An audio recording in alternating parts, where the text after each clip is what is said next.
Olá, tudo bem? Eu sou a professora Núbia Lima, estamos mais uma vez juntos e juntas para estudar para o TJSP 2017. O assunto de hoje, muito gostoso, vocês devem estar aí falando, né? Ai, meu nossa, tudo para essa professora é bom. É mesmo, gente. Todo conteúdo para mim é bom, eu amo conhecimento e eu acho maravilhoso poder aqui estar estudando junto com você. Sabe o que nós vamos falar? Conteúdo bom. Família. Família, transformações e configurações, é o que está lá no seu edital. Então vem comigo, vamos fazer esse passeio que vai ser bom demais. Vamos lá. Eu, professora Núbia Lima, item 9 do edital, família, transformações e configurações. Informações muito importantes. Nosso foco é no TJSP sempre. A metodologia dinâmica, o que é isso? Conteúdo e resolução de questões. Quanto às bibliografias, vamos estudar todas aquelas indicadas pela VUNESP, porém, se necessário, ainda temos outras. Qual é o comportamento da VUNESP neste conteúdo? Uma das coisas mais curiosas. De 12 a 13 questões foram colocadas na última prova, abordando família. Questões transversais. Comigo. Deixa eu explicar o que é isso. Professora, peraí, de 12 a 13 questões? Muita calma nessa hora. De 12 a 13 questões. Mas de que forma? Transversal. Tem família no ECA, tem família falando de casamento, falando de separação, falando de guarda, falando de adoção, falando de medida socioeducativa. Então, quando eu fiz a análise da prova anterior e outras provas, a VUNESP continua fazendo aquela saladinha básica. Fala daquilo que nós vamos estudar, que famílias e suas transformações e configurações. Mas vai perguntar sobre o ECA, vai perguntar sobre a família e comunidade e vai perguntar sobre separação. Então, ela vem contextualizada, né? O conteúdo família vem contextualizado e amarrado a outros conteúdos. Ai, professora, que loucura, isso é justo? Conhecimento não é isolado, não é verdade, gente? Conhecimento, ele é, amarrado, conhecimento está ali junto, se relacionando o tempo inteiro. Então, é muito justo. Especificamente das questões relacionadas a transformações e configurações familiares, não vai cair mais que uma pergunta. Acho muito difícil, vai me surpreender se cair duas. Sendo bem objetivos, famílias e suas novas configurações.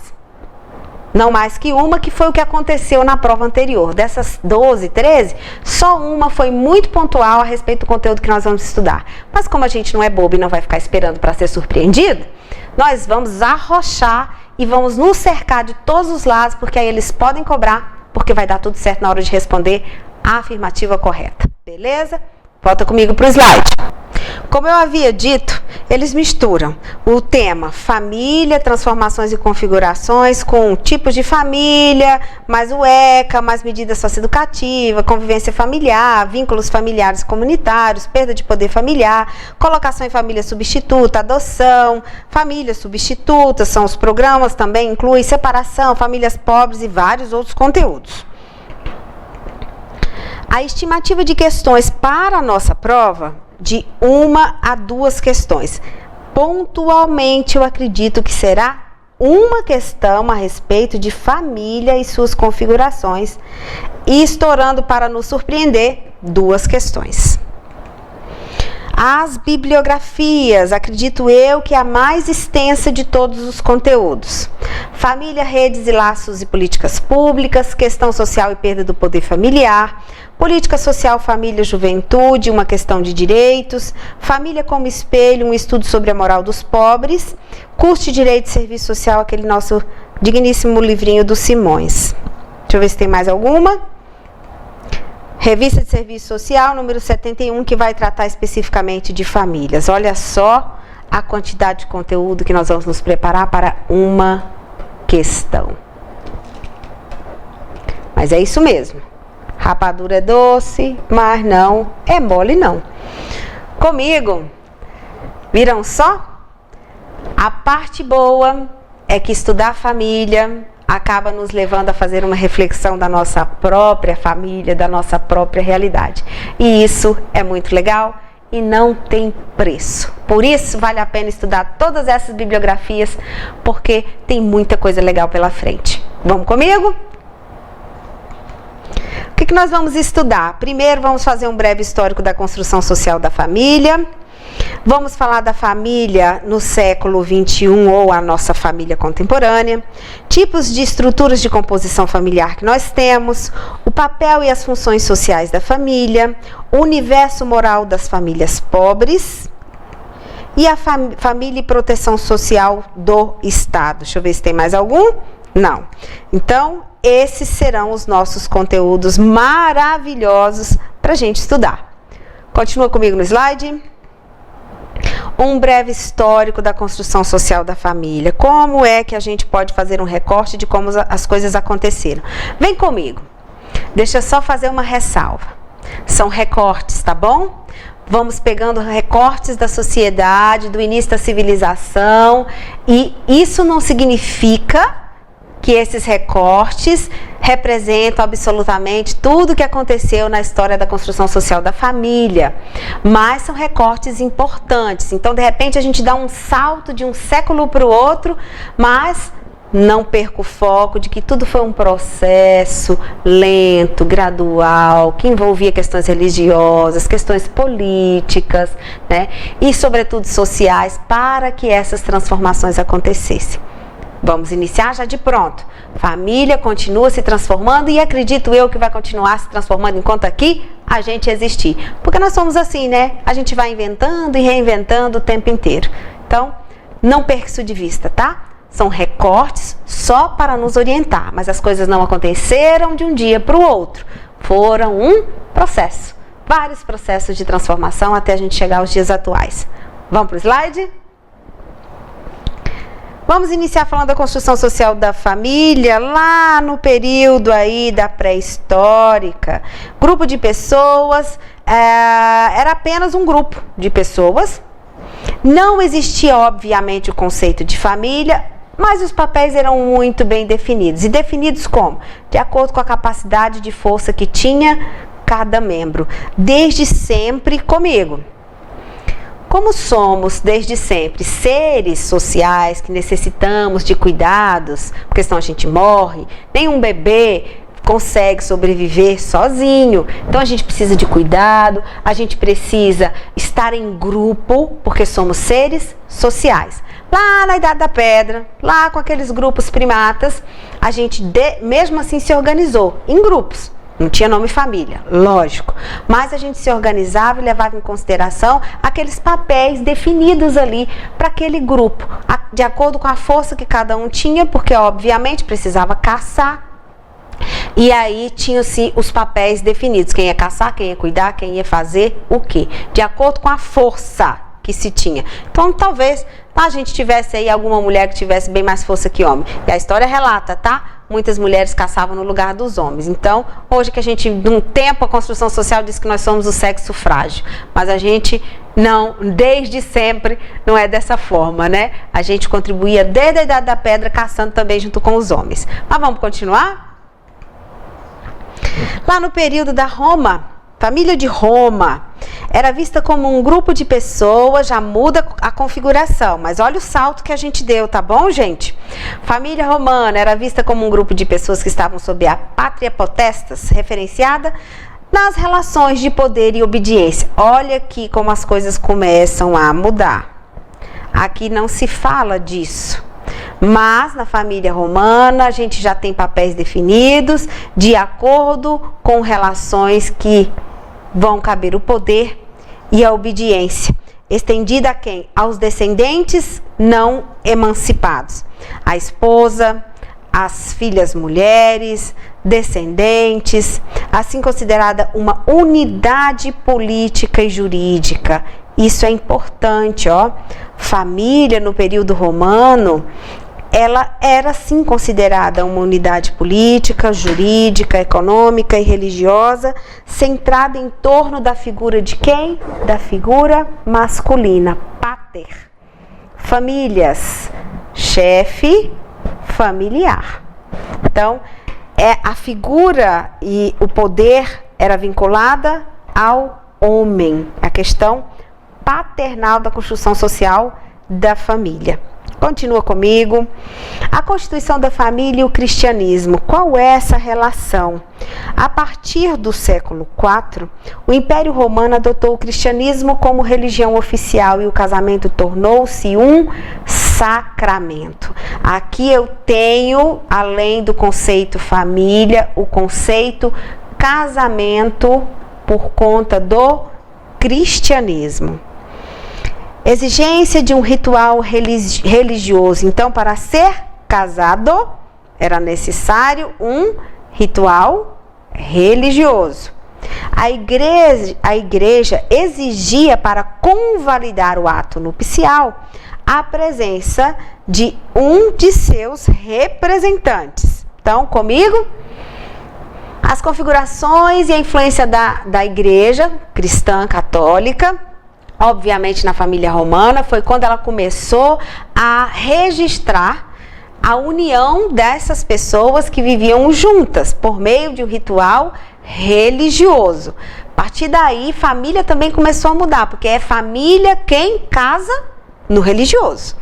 Essa foi a relação que foi construída ao longo da história, que se perpetua até hoje. Até hoje a gente, não é verdade? A gente não conta e fala assim, ah não, mas fulano não é casado. Aí você fala, por quê? Não, porque ele não casou, nem no religioso, nem no civil. Mas o civil já é outra história. Já é agora mais recente, a gente pode dizer assim. Mas neste período, a família começou a mudar e teve essa relação direta com o casamento, que é a realização desse ritual, dessa cerimônia religiosa, desde o período em que Roma passou a ser cristianizada, né, pela filosofia da Igreja Católica. Continuando, a Igreja empenhou-se em combater tudo o que pudesse desagregar o seio familiar. Então, aqui começa a moral religiosa dentro dessas famílias. Por exemplo, o aborto, o adultério, o concubinato. Concubinato é aquele relacionamento extra casamento, extra ritual religioso, aflorado todo um sentimento de culpa para aqueles que fugissem da ideia de família pelo matrimônio. Então, o cristianismo traz a configuração de família, é aquela que realiza a cerimônia matrimonial, que segue todo um rito religioso, com a ideia de pecado. Então, quem vivia junto era culpado, era pecador, impondo assim as normas de quem? Da igreja. Então, minha gente, o povo tinha que casar desde o início, desde o período romano. As pessoas eram obrigadas a casar para não estar em pecado, né? E família era aquela constituída pelo matrimônio. Então, se não fosse constituída pelo matrimônio, não seria família. No ano de 1564, Portugal tornou obrigatório o casamento cristão em todas as suas terras, incluindo as suas colônias. Quem era colônia mesmo de Portugal? Adivinha quem? Brasil, né? Então, nós também seguimos esse mesmo rito, essas mesmas normas religiosas. A concepção de família se consolida como um conjunto, né? Como um grupo nuclear conjugal, assumida e reconhecida não apenas como uma das, mas como a única referência para as instituições sociais jurídicas. Então, essa família nuclear, conjugal, constituída por meio do casamento cristão, passa a ser a referência legal no que diz respeito ao conceito de família. Seguindo a nossa construção social de família, já saltamos para o século V, para o século X, não se tinha grande expressão, inclusive em termos de patrimônio. Posteriormente, houve uma preocupação com a linhagem de sucessão, tendo como preocupação a não divisão do patrimônio. Então, família, mesmo assim, não tinha tanta expressão, porém, a questão do patrimônio teve um peso relevante para que se garantisse aí a questão da propriedade do patrimônio conquistado pelas famílias. Já no século XV, outro salto de 5 séculos, cuidado com isso, tivemos uma grande mudança porque as crianças, no caso os meninos, passaram a ser educados pela escola e a família começou a se concentrar em torno destas crianças, garantindo a transmissão de conhecimento de uma geração por meio da participação delas na vida dos adultos. Isso aqui foi um grande marco, vocês já devem ter estudado, se não estudaram, quando estudar a história da criança, vai trazer esse aspecto na mudança no seio familiar, porque criança não era nem considerada gente e não tinha que conviver junto com adultos, a não ser que fosse para diverti-los. Vamos continuar. Quanto à história social da família, nós temos a perspectiva social e não natural da sua formação, que se constitui a partir da cultura. Então, a perspectiva de construção social da família, ela é social, não é natural, não é algo que foi acontecendo comigo. O que diz essa afirmativa? Ela traz claramente que a família foi construída socialmente. Por quem? Por nós, foi a gente que inventou, minha gente. Não veio o divino e inventou isso não, fomos nós, na nossa capacidade intelectual, nos nossos interesses, a gente criou propositalmente a construção da família, é criação humana, não é natural, não, a família é natural, é algo que aconteceu sem um propósito, não, só sei que foi assim, não é. É construção social e ela tem uma interferência muito grande em toda a nossa sociedade e ela é mexida e remexida o tempo inteiro. Por quê? Porque é invenção nossa mesmo. Vamos continuar? Então ela vai expressar aí, vai se constituir a partir da cultura e do conjunto de normas que são morais, elaboradas por quem? Pelos homens, né? Pela natureza humana. Ela é elaborada pela própria humanidade. No decorrer dos séculos, a família apresenta-se de diferentes formas, com diferentes finalidades. Isso aqui é interessante. Muda a forma, por quê? Porque vai mudar a finalidade. Então, essa perspectiva de construção social faz esse processo. Não é natural. É uma perspectiva de construção sócio-histórica, em que a cada tempo ela acontece de forma diferente e a sua finalidade também é diferente. Na sociedade brasileira, ela é marcada pelo patriarcado. Significa que a liderança do núcleo familiar é feita pelo homem, nos modelos de quem a gente já estudou, que é do Império Romano ou do canônico, né? Berço da chamada família tradicional. Esse berço da família tradicional e o homem na figura de poder é do cristianismo. Não sou eu que estou dizendo, vai lá, se você entende de Bíblia, isso é muito claro, né? Nas escrituras das liturgias aí cristãs. Então, no Brasil, modelo patriarcal de família, construído sócio-historicamente, como em qualquer outro país.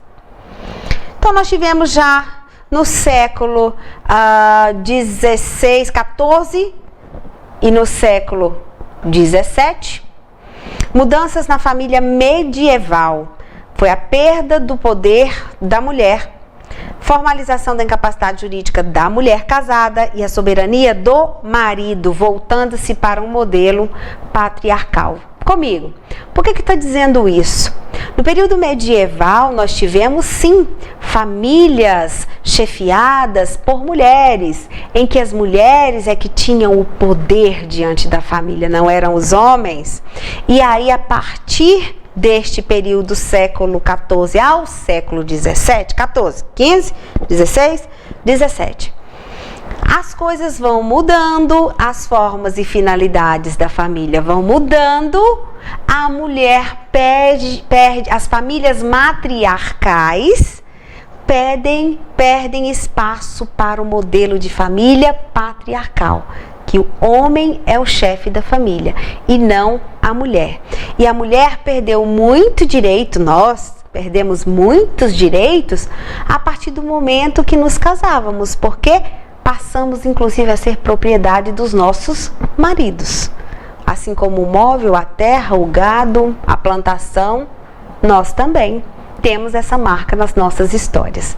Ah, professora, mas então todas as famílias? Não foram todas as famílias no processo medieval, mas aconteceu essa mudança durante o processo medieval. Isso é que a gente tem que lembrar. Vamos continuar? Na Idade Média, houve o fortalecimento do poder do marido. Todas as vezes que a gente fortalece o poder do marido, a gente está fortalecendo o modelo cristão de família patriarcal.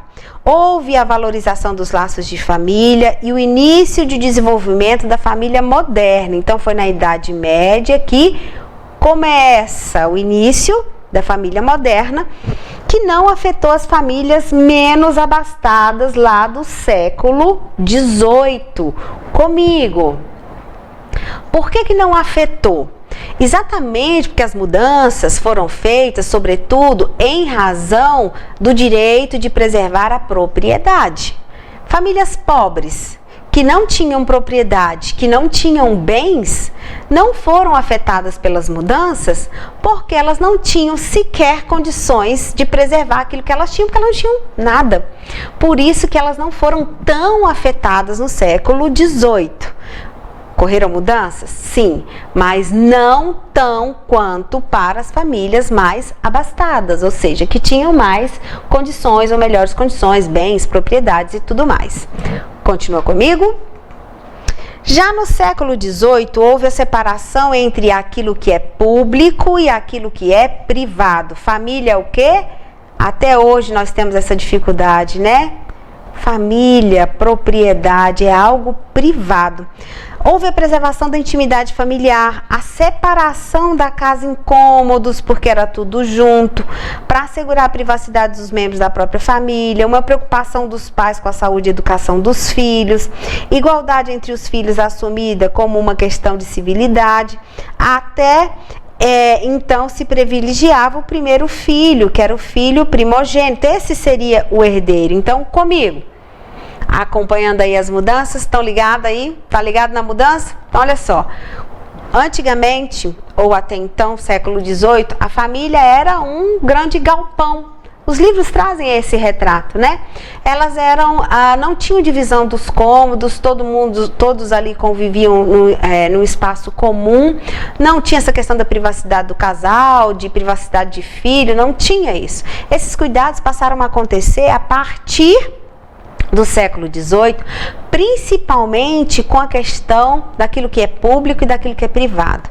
Então começou-se essa questão de dividir a casa em cômodos, é bastante curiosa, porque é uma nova forma de organizar a própria família. Separar o lugar dos pais, separar o lugar dos filhos, separar o lugar da mulher e separar o lugar dos empregados quando se tinha empregado. Então, família pobre teria todo esse cuidado? Não, mal tinha onde ficar. Agora, para as famílias mais abastadas, isso acontecia. E a outra questão foi da transferência do patrimônio, porque não mais seria somente o primeiro filho o herdeiro dos bens e das propriedades daquela família, e sim todos os filhos. Legítimos, tá? Legítimos, aqueles advindos de um casamento. Aqueles, né, de relações extraconjugais, obviamente que não teriam direitos, porque não eram reconhecidos como filhos legítimos de quê? De um casamento e, sobretudo, de uma família cristã. Continuando, vamos lá. Já no século XIX não existia a ideia de valorização do indivíduo enquanto pessoa, sendo este valorado pelo círculo familiar que pertencia. Caso contrário, era ignorado, não possuindo assim credibilidade alguma. Então, homem solteiro não tinha credibilidade alguma. O homem, para ter prestígio social, necessitava ter uma esposa, ter família e ter filhos, dignos em suma de possuir um lar honrado e exemplar. Então, homens confiáveis, já no século XIX, tinham família, não eram solteirões. A partir da segunda metade do século XIX, mudanças no modelo de família. O patriarcado começa a ser questionado pelos movimentos feministas. A gente se cansou, não é mesmo? Casamento passa a ser por escolha, não mais casamento arranjado ou por obrigação. É uma escolha, passa a ser por amor. E os novos papéis são definidos entre homens e mulheres. Isso segunda metade do século XIX, 1950, né, minha gente? Tem pouquíssimo tempo isso, que tristeza. O modelo de família conjugal persiste até o século. Família conjugal, essa família constituída por meio de um casamento, persiste até o século XX e está previsto na nossa Constituição Federal que homens e mulheres são iguais em direitos e em deveres na sociedade conjugal. Olha que lindo, sabia disso? Que a nossa Constituição diz que nós somos, iguais em direitos e deveres numa sociedade conjugal.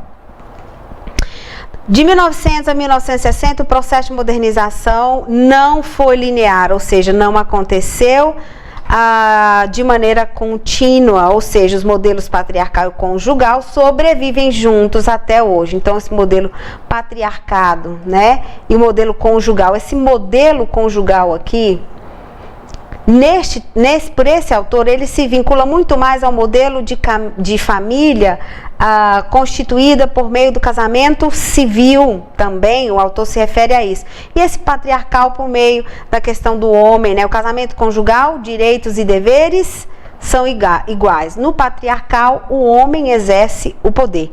Eles caminham juntos até hoje, havendo predominância de um e de outro, a depender da camada social. Ora, direitos iguais, ora, homem se sobrepõe à mulher.